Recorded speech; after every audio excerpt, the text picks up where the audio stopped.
नमस्कार साथियों, मैं मनीष भारती संस्कृति पीसीएस प्लेटफॉर्म पर आप सभी का स्वागत करता हूं। साथियों, जैसा कि आप जान रहे हैं, हम लोग नवंबर के मध्य में पहुंच चुके हैं, लेकिन आपको बहुत अधिक ठंड का अनुभव नहीं हो पा रहा होगा, है ना। आप मुझे भी देखेंगे तो मैंने भी एक शर्ट ही पहन रखा है, ये बस जबरदस्ती का ऊपर से फैशन का मामला हो गया है।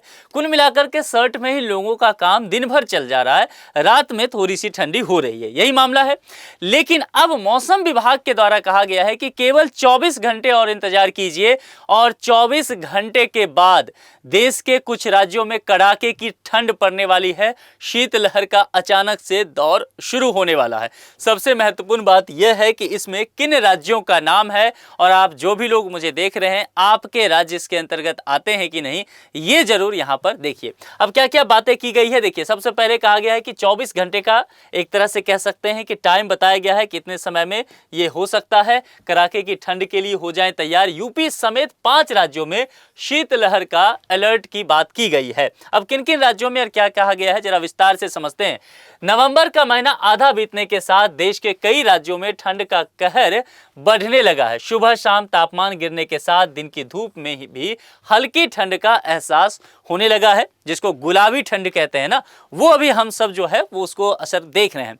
अब मौसम विभाग ने इन सब चीजों को देखते हुए कई राज्यों के लिए शीतलहर की चेतावनी जारी की है। खास करके भारतीय मौसम विभाग आईएमडी के अनुसार पूर्वी राजस्थान से लेकर के मध्य प्रदेश, भारत के मैप पर समझिए, यहां पर कहा गया कि राजस्थान का जो ये पूर्वी वाला हिस्सा है, तो पूर्वी राजस्थान से लेकर के मध्य प्रदेश के हिस्से में अगर आप देखेंगे, इसके अलावा अगर आप यहां पर देखें तो यहां पर जो है छत्तीसगढ़ में, फिर यहां पर देखेंगे उत्तर प्रदेश, झारखंड और इसके आसपास के कुछ राज्य जो हैं, वहां पर 15-16 नवंबर को शीतलहर चलने की संभावना यहां पर दिख रही है।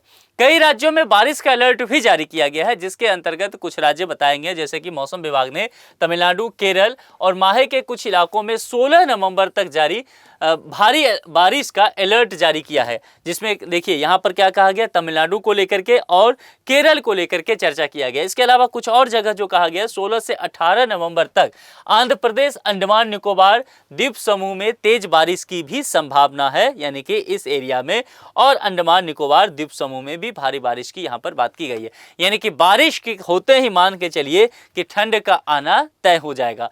24 घंटे बाद पारा गिरने की बात की गई है। मौसम विभाग ने कहा है कि अगली 24 घंटे में उत्तर भारत के तापमान में कुछ ज्यादा गिरावट नहीं होगा। हालांकि 24 घंटे के बाद कई जगहों पर तापमान जो है सीधे 3 से 4 डिग्री सेल्सियस तक कम हो सकता है। अब अचानक से 24 घंटे में अगर 3 से 4 डिग्री सेल्सियस अगर कम होता है टेम्परेचर, तो जाहिर सी बात है, आप समझ सकते हैं कि ठंड अचानक से जो है वो शीतलहर का दौर शुरू होगा। अब यहाँ पर दिल्ली को लेकर के चर्चा करते हैं, चूंकि देश की राजधानी दिल्ली, और दिल्ली जो है उसका दम घूंट रहा है। दिल्ली बहुत परेशान है वायु प्रदूषण की वजह से। तो यहाँ पर कहा गया है कि अगर इस तरह की स्थिति होती है तो फिर दिल्ली का क्या होगा। राजधानी दिल्ली में ठंड का सितम जो है धीरे धीरे बढ़ने लगा है। सर्दियों से ज्यादा प्रदूषण हवा ने लोगों को सांस लेना यहां पर मुश्किल कर दिया है। दिल्ली के कई इलाकों में देखा जाए तो वायु गुणवत्ता सूचकांक यानी कि AQI जो है वो 410 के ऊपर पहुंच चुका है, यानी कि आपातकाल जैसी स्थिति हो गई है। और अगर ठंड बढ़ती है तो उसके साथ AQI और भी अधिक होने की संभावना है। और कुछ एक्सपर्ट तो ये कहते नजर आ रहे हैं कि 24 घंटा में अगर उत्तर भारत में इस तरह की कंडीशन होता है शीतलहर का, तो ये AQI दिल्ली का जो है वो 500 प्लस जा सकता है। और ये कंडीशन निश्चित तौर पर दिल्ली के लिए बेहद खतरनाक हो सकता है।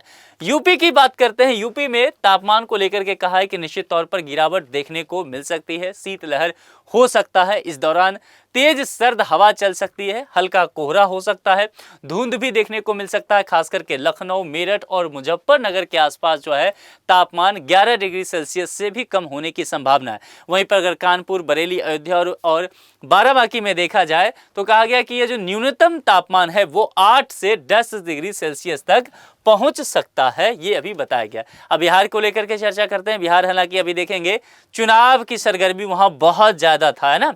चुनाव के वजह से पूरे बिहार में गर्माहट था, लेकिन अब चुनाव समाप्त है तो ठंड की बारी है। यूपी और झारखंड में चलने वाली शीतलहर का असर जो है वह बिहार में भी देखने को मिल सकता है। राज्य में कोहरा छाए रहने के साथ तापमान में भारी गिरावट की संभावना बताई गई है, और जिससे कहा गया है कि ठंड बढ़ेगी और ठंड जो है पूरे राज्य में अचानक से बढ़ने वाली है। तो निश्चित तौर पर अब गर्म कपड़े जो हैं वो अगर अभी तक नहीं निकाले हैं तो पूरी तरह से निकाल के तैयार रखिए, क्योंकि 3-4 दिनों में ठंड जो है वो दस्तक देने वाली है। आप किस क्षेत्र के रहने वाले हैं, किस राज्य से रहने वाले हैं, वहां पर टेम्परेचर का क्या हालत है, ये जरूर कमेंट करके मुझे आप बताएं। आज के लिए इतना ही। जुड़ने के लिए आप सभी का बहुत बहुत शुक्रिया। यदि अभी तक आपने संस्कृति पीसीएस चैनल को सब्सक्राइब नहीं किया है तो एक बार सब्सक्राइब जरूर कर लें। Thank you so much.